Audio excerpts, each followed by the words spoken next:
All right. Good afternoon or good morning, whenever you watch this. Hope you're having a great week so far. Sorry we haven't had videos the last couple of weeks. That is on me. Just life got a little busy and I didn't get to it. But we're back and we're on Unit 13, Session 1. Unit 13, Session 1. And we find ourselves in a part of the Bible where our knowledge of this part of the Bible gets a little bit less sharp, at least for some of us, at least for me. We're getting to a more obscure part in Israel's history, but a very important part in their history as well, as it's going to set up. We see the rise of the prophets in this time in Israel's history as the kingdom has split. You've got King Rehoboam in the south, in the southern kingdom of Judah, and you've got King Jeroboam in the north, in the northern kingdom of Israel. And so you've got 10 tribes in the north and 2 tribes in the south. But what we're going to find is the northern kingdom takes a pretty quick decline, and they are going to be the first of the 2 kingdoms to fall. The southern kingdom isn't nothing to brag about, but they do have several good kings in their history, but they will eventually fall about 150 years after the northern kingdom does. But right now, we're in 1 Kings chapter 12 and chapter 13, and we're talking about really how this decline in the northern kingdom begins, and it begins with their first king, King Jeroboam. And so if you'll go with me, where's your planning? We're in 1 Kings chapter 12, starting in verse 25.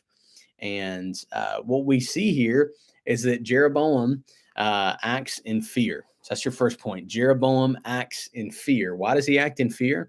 Well, what's clear is he was a bit concerned on the people fleeing the northern kingdom and going down to the southern kingdom. Now, God has already promised Jeroboam that he would have 10 tribes in the north. And that's a promise from God. But the temple is in Jerusalem. And you've still got so many that although the government has clearly left from the heart of God, that some of the people have not. And so he is worried that people are going to go down to Jerusalem because that's their place of worship, which is in the southern kingdom.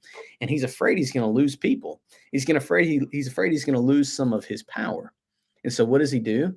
Well, he builds 2 great cities. He builds the city of Shechem and the city of Peniel. And basically, as this, you know, I want people to be here, right? I want people to be here. And you see Jeroboam acts in fear.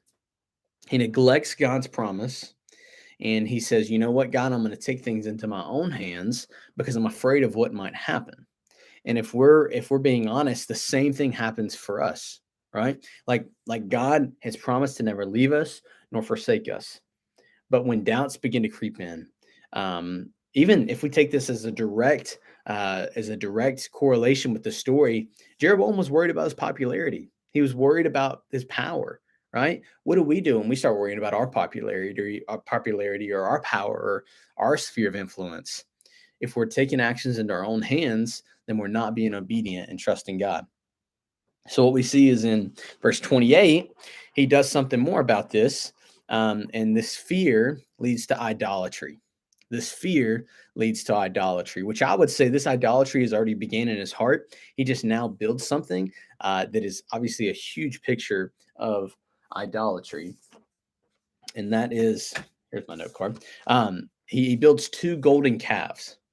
Um, and I don't know what it is with Israel and golden calves, but this is not the first time. Obviously, remember in the book of Exodus, this is what they do when Moses is up on the mountain.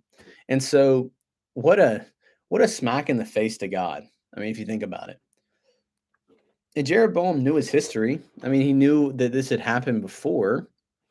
And so it's like, why in the world, Jeroboam, are you going to do something that literally in the Old Testament or years prior that the people were judged by, they ground down the remains of the golden calf and into like this powder, and they made the Israelites drink it, right? Like this terrible picture of judgment. But this is how God answered the first golden calf. How do you think he's going to answer these next 2, right?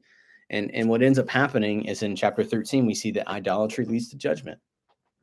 Idolatry leads to judgment. Jeroboam himself is going to be judged, and his kingdom will be judged. And so, as we think about this, as we personalize this message, remember anything we read about in the Old Testament about Israel, um, really it foreshadows to what our human nature is, right? I mean, over and over and over again, Israel sins, right?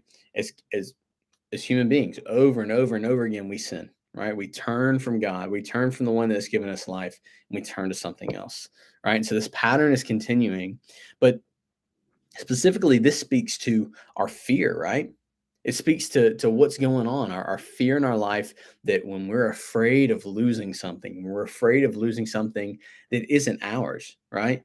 Like when we're afraid of losing our glory, we deserve no glory, no honor. God deserves it all. Jeroboam was worried about that. So he took it into his own hands, made things worse. And ultimately, we look at Jeroboam as a shameful king because of that. And so I just challenge you to contextualize that story to your students, contextualize it to yourself, help students see the gospel here in the Old Testament. And that's the whole goal of this curriculum. And it's the whole goal of the Bible, right? Is to see the gospel throughout the story. Um, and as judgment comes, right? Like God may not judge us today by, causing these things to happen, but there is natural judgment that takes place as a consequence of decisions made, right?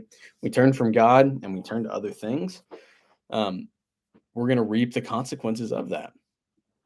If we turn from God and we turn to material things or drugs, alcohol, whatever it may be, right? Like there's going to be consequences for that. And so just as you're talking, just try to do your best to contextualize this story to the students, because it's a great warning for us as Christians. And that's an unpopular type message, but as believers, we need to heed the warnings of Scripture. And I hope you can communicate that well this week. Thank you, guys. Have an awesome week.